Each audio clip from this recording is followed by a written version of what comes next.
भोपाल से प्रस्तुत हैं प्रादेशिक समाचार। नमस्कार, समाचारों के साथ मैं जितेंद्र रघुवंशी। पहले मुख्य समाचार। भोपाल और इंदौर में लागू हुई पुलिस कमिश्नर प्रणाली। प्रदेश में होने वाले त्रिस्तरीय पंचायत चुनाव पर हाईकोर्ट ने रोक लगाने से किया इनकार। संयुक्त किसान मोर्चा ने 3 कृषि कानूनों और संबंधित मुद्दों को लेकर जारी अपना आंदोलन किया स्थगित। और केंद्र ने मोटे अनाज की खरीद, आवंटन, वितरण और निपटान के लिए दिशा निर्देशों को किया संशोधित। अब समाचार विस्तार से। प्रदेश सरकार ने भोपाल और इंदौर में पुलिस कमिश्नर प्रणाली लागू करने का फैसला लिया है। इसका नोटिफिकेशन भी जारी कर दिया गया है। गृह मंत्री नरोत्तम मिश्रा ने बताया कि पुलिस कमिश्नर प्रणाली में भोपाल के 38 पुलिस थाना क्षेत्र और इंदौर के 36 पुलिस थाना क्षेत्र शामिल किए जाएंगे। मीडिया के साथ बातचीत करते हुए श्री मिश्रा ने कहा, इस व्यवस्था का अध्ययन कर इसका विस्तार किया जाएगा। नए कमिश्नरों के नामों की घोषणा हफ्ते भर में हो जाने की संभावना है। पंचायत चुनावों के मद्देनजर इस प्रणाली को फिलहाल महानगरीय क्षेत्रों में ही लागू किया गया है।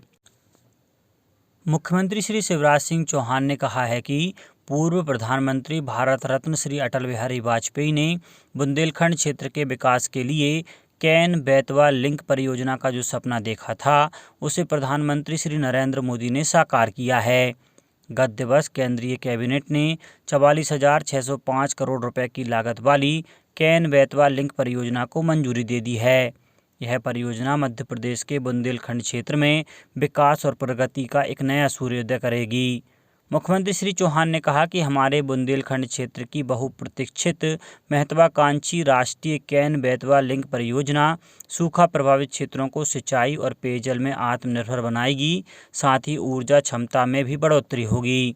प्रधानमंत्री श्री मोदी ने विशेष रुचि लेकर मध्य प्रदेश को परियोजना की जो सौगात दी है, उससे सूखाग्रस्त बुंदेलखंड क्षेत्र की तस्वीर तो बदलेगी ही, साथ ही क्षेत्र में औद्योगिकरण और निवेश को बढ़ावा भी मिलेगा। स्थानीय स्तर पर रोजगार के अवसर बढ़ेंगे और परंपरागत रूप से होने वाला लोगों का पलायन भी रुकेगा। प्रदेश में होने वाले त्रिस्तरीय पंचायत चुनाव की आरक्षण प्रक्रिया और अन्य आपत्तियों को लेकर लगाई गई याचिकाओं पर कल एक साथ सुनवाई हुई। चीफ जस्टिस रवि मलिमठ और जस्टिस विजय कुमार शुक्ला की डबल बेंच ने चुनाव पर रोक लगाने से मना कर दिया। कोर्ट ने कहा कि ग्वालियर खंडपीठ ने स्टे देने से पहले ही मना कर दिया था, तो बेंच बदलने से क्या होगा। याचिकाकर्ता की ओर से पैरवी कर रहे वरिष्ठ अधिवक्ता एवं राज्यसभा सांसद विवेक तनखा ने सुप्रीम कोर्ट में प्रकरण ले जाने की बात कही है। वरिष्ठ अधिवक्ता शशांक शेखर की ओर से दायर याचिका में पंचायत चुनाव कराने को लेकर वर्षगत आधार पर चुनौती दी गई थी।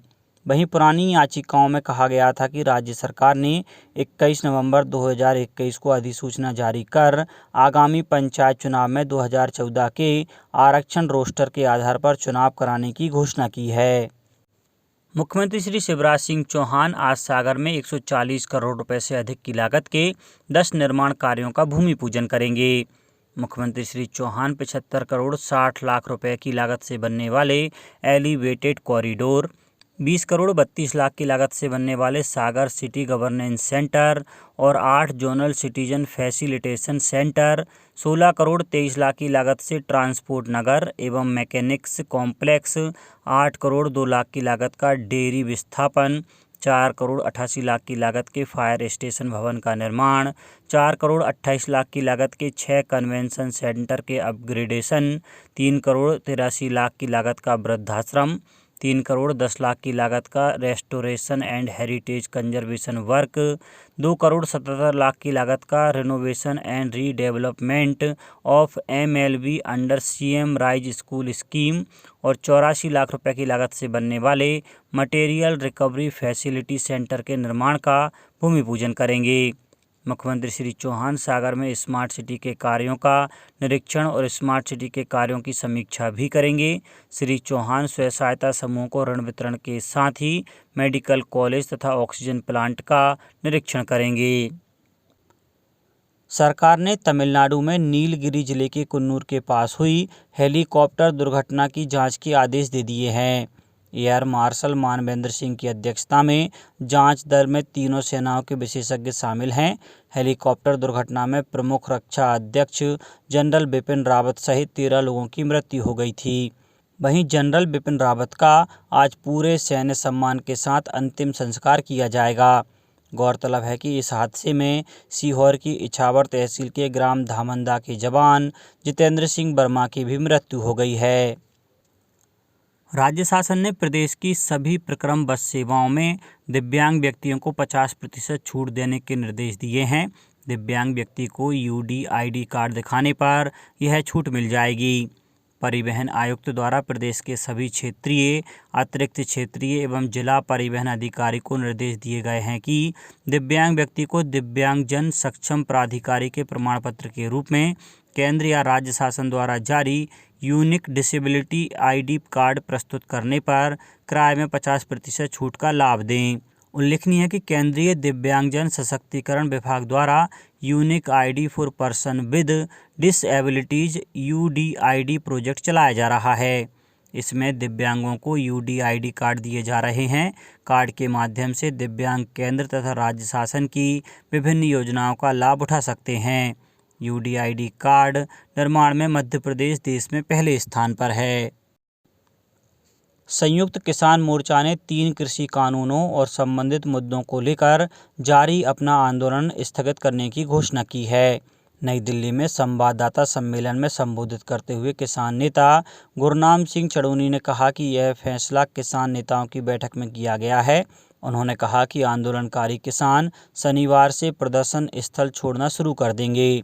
उन्होंने कहा कि किसान नेता अगले महीने की 15 तारीख को समीक्षा बैठक करेंगे और यदि सरकार अपने वादे पूरे नहीं करेगी तो वे फिर से आंदोलन शुरू कर देंगे।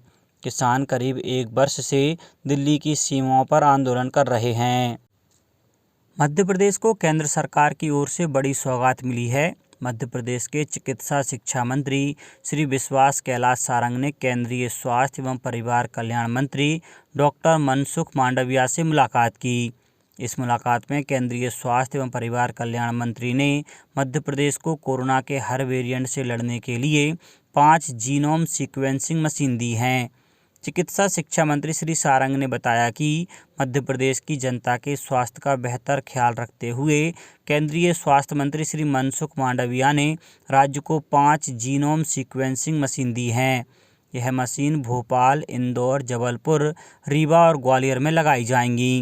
उन्होंने कहा कि अब तक राज्य के नमूने को दिल्ली भेजा जाता था, जिसकी रिपोर्ट 10 से 12 दिन बाद आती थी, लेकिन जैसे ही ये 5 जीनोम सीक्वेंसिंग मशीन राज्य में लग जाएंगी, रिपोर्ट जल्दी मिल जाएगी। इस मशीनों के रूप में कोरोना के खिलाफ जंग में राज्य सरकार को एक बड़ी उपलब्धि मिली है। इसका लाभ राज्य की जनता को मिलेगा। उन्होंने यह भी बताया कि मध्य प्रदेश में फिलहाल कोरोना के नए वेरिएंट ओमिक्रॉन का कोई मामला नहीं है। आदिवासियों में वंशानुगत उन्मूलन को लेकर जबलपुर के रानी दुर्गावती विश्वविद्यालय और राष्ट्रीय जनजाति स्वास्थ्य अनुसंधान ICMR के विज्ञानी मिलकर शोध करेंगे। इस संबंध में दोनों संस्था प्रमुख के बीच MOU हुआ। जबलपुर विश्वविद्यालय के कुलपति प्रोफेसर कपिल देव मिश्र ने बताया कि विश्वविद्यालय ने 5 गांव गोद लिए हैं जहां ये शोध होना है। कुलपति ने बताया कि यह दोनों संस्थानों के प्रतिभागियों के लिए लाभकारी होगा। राज्य मंत्री लोक स्वास्थ्य यांत्रिकी एवं राज्य प्रभारी मंत्री शाजापुर श्री बृजेंद्र सिंह यादव ने सिविल अस्पताल अकोदिया और सुजालपुर का निरीक्षण किया। उन्होंने कोरोना की संभावित तीसरी लहर के दृष्टिगत चिकित्सालयों में चिकित्सक, दवाइयां, चिकित्सा उपकरण और ऑक्सीजन व्यवस्थाओं की जानकारी ली। श्री यादव ने कहा कि पूर्व में 2 बार हुए कोरोना संक्रमण के दौरान स्वास्थ्य सेवाओं से लोगों ने अपनी चिंता न करते हुए मानव सेवा का जो उदाहरण दिया था वह अतुलनीय था। उन्होंने कहा कि आम नागरिक यदि चिकित्सक को भगवान का रूप मानते हैं तो उनकी जीवन रक्षा और देखरेख का दायित्व चिकित्सकों पर अपने आप ही आ जाता है। राज्य मंत्री श्री यादव ने मुख्य चिकित्सा एवं स्वास्थ्य अधिकारी और अन्य चिकित्सकों को निर्देश दिए कि चिकित्सालय में सभी संसाधनों की लगातार उपलब्धता सुनिश्चित रखी जाए। केंद्र ने मोटे अनाज की खरीद, आवंटन, वितरण और निपटान के लिए दिशा निर्देशों को संशोधित किया है। जवार की वितरण अवधि 3 महीने से बढ़ाकर 6 महीने और रागी के लिए 7 महीने कर दी गई है। इससे जवार और रागी की खरीद और खपत बढ़ेगी, क्योंकि राज्यों को लक्षित सार्वजनिक वितरण प्रणाली और अन्य कल्याण योजनाओं के तहत जवार और रागी वितरित करने के लिए ज़्यादा समय मिल जाएगा। अब आज से अक्षर अभियान झाबुआ जिले की सभी जनपद पंचायत क्षेत्रों में चलाया जाएगा। अभी तक यह अभियान पेटलाबाद और थांदला क्षेत्रों में संचालित किया जा रहा है। कलेक्टर सोमेश मिश्रा की अध्यक्षता में हुई बैठक में इस अभियान की समीक्षा की गई। इस अभियान का मुख्य उद्देश्य लोगों को इस तरह प्रशिक्षित करना है जिससे वे हस्ताक्षर करने के पूर्व जो भी दस्तावेज हों उन्हें अच्छे से पढ़ सकें और साइबर क्राइम सहित सभी प्रकार की धोखाधड़ी से बच सकें। आज से अक्षर अभियान के द्वितीय चरण में निजी स्कूलों के शिक्षकों की सेवाएं भी ली जाएंगी। राज्यपाल मंगूभाई पटेल ने कहा कि टीबी रोग के प्रसार की आशंका वाले उद्योगों, व्यवसायों से रोग परीक्षण और उपचार प्रयासों में सहयोग प्राप्त किया जाए। राज्यपाल ने कल राजभवन में टीबी एसोसिएशन के पदाधिकारियों के साथ चर्चा करते हुए कहा कि ऐसी गतिविधियां जिनसे क्षय रोग पीड़ित होने की आशंका होती है, वहां पर नियोजकों के सहयोग से प्राथमिक स्वास्थ्य सुविधा केंद्र स्थापित किया जाना चाहिए। अब बात मौसम की। उत्तर भारत से आ रही बर्फीली हवाओं ने मध्य प्रदेश के कई जिलों में ठंड का असर बढ़ा दिया है। राजधानी भोपाल में भी मौसम का मिजाज बदला है। गुरुवार सुबह से ही सर्द हवाएं चल रही हैं। इससे लोग ठिठुरते रहे। शहर में कई जगहों पर अलाव भी जल गए। प्रदेश में ग्वालियर सबसे ठंडा रहा। यहाँ बुधवार की रात में तापमान 7.5 डिग्री सेल्सियस पर पहुँच गया। खजुराहो और नौगांव में पारा 8.6 डिग्री और दतिया में 9.4 डिग्री सेल्सियस रहा। भोपाल में तापमान 15 डिग्री सेल्सियस दर्ज किया गया। मौसम वैज्ञानिकों ने आने वाले दिनों में तापमान में और गिरावट होने की बात कही है। प्रदेश के 4 बड़े शहर भोपाल, इंदौर, जबलपुर और ग्वालियर में पारे में गिरावट बढ़ोतरी रही। ग्वालियर में 0.5 डिग्री की गिरावट हुई और पारा रिकॉर्ड 7.5 डिग्री पर पहुंच गया। भोपाल में भी तापमान 0.6 डिग्री लुढ़का है। वहीं इंदौर, जबलपुर में मंगलवार रात की तुलना में तापमान में 1 डिग्री सेल्सियस तक बढ़ोतरी हुई है। गुरुवार सुबह से बदले मौसम की वजह से रात के तापमान में अब तेजी से गिरावट होने की बात वैज्ञानिक कह रहे हैं। अब कुछ समाचार संक्षेप में। सतना जिले के रामपुर बाघेलान में कलेक्टर अजय कटेसरिया ने संकट प्रबंधन समूह की बैठक में 10 और 11 दिसंबर को आयोजित होने वाले टीकाकरण महाअभियान की तैयारियों की समीक्षा की। सागर जीआरपी को मालगाड़ी की बोगी से 26,40,000 का गांजा लावारिस हालत में मिला है। हेलीकॉप्टर हादसे में मृत जवान जितेंद्र सिंह वर्मा के सीहोर की इछावर तहसील के ग्राम धामदा में मातम पसर गया है। अशोकनगर में त्रिस्तरीय पंचायत निर्वाचन को लेकर मतदान कर्मियों का प्रथम प्रशिक्षण 13 दिसंबर से 19 दिसंबर तक आयोजित किया जाएगा। खंडवा जिले के विभिन्न टीकाकरण केंद्रों पर वैक्सीन के द्वितीय डोज के साथ साथ प्रथम डोज भी लगाया जाएगा। गुना में कलेक्टर ने ईवीएम वेयर हाउस का मासिक निरीक्षण किया। छतरपुर में त्रिस्तरीय पंचायत निर्वाचन की ऑनलाइन प्रक्रियाओं का प्रशिक्षण संपन्न हुआ। शिवपुरी नगरपालिका के सफाई कर्मियों ने अपनी वेतन बढ़ोतरी सहित अन्य मांगों को लेकर कामकाज बंद रखा और देवास, टोंक खुर्द और सोनकच्छ के लिए नियुक्त आरओ और एआरओ की बैठक कलेक्टर कार्यालय में आयोजित हुई। अंत में मुख्य समाचार एक बार फिर। भोपाल और इंदौर में लागू हुई पुलिस कमिश्नर प्रणाली। प्रदेश में होने वाले त्रिस्तरीय पंचायत चुनाव पर हाईकोर्ट ने रोक लगाने से किया इनकार। संयुक्त किसान मोर्चा ने 3 कृषि कानूनों और संबंधित मुद्दों को लेकर जारी अपना आंदोलन किया स्थगित और केंद्र ने मोटे अनाज की खरीद, आवंटन, वितरण और निपटान के लिए दिशा निर्देशों को किया संशोधित। इस बुलेटिन में इतना ही। घर पर रहिए, सुरक्षित रहिए और सुनते रहिए प्रादेशिक समाचार। नमस्कार।